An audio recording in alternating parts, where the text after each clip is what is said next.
Alright, so this is 6.2 properties of logarithms.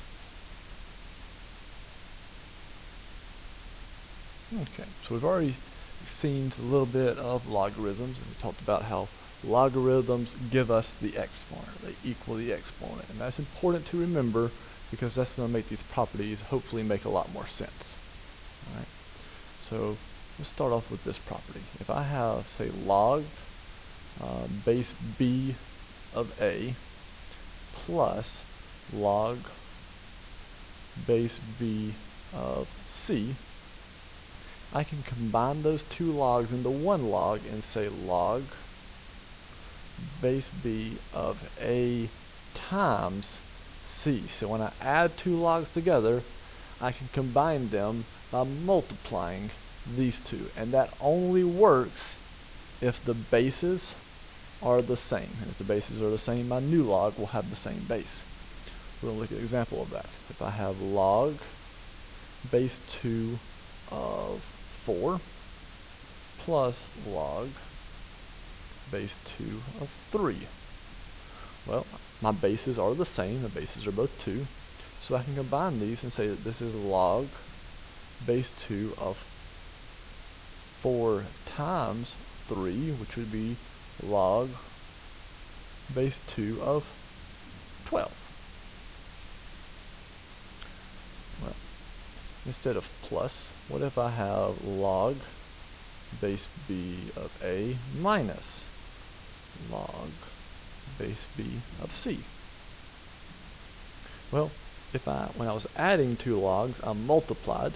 So when I subtract, I'm going to divide a divided by c. So going back to our example, if I have log base 2 of 4 minus log base 2 of 3, well, my bases again are the same, so I'm going to say log base 2 of 4 over 3, or 4/3. Alright, so make sure you write each of those properties down. We're going to go over some other ones.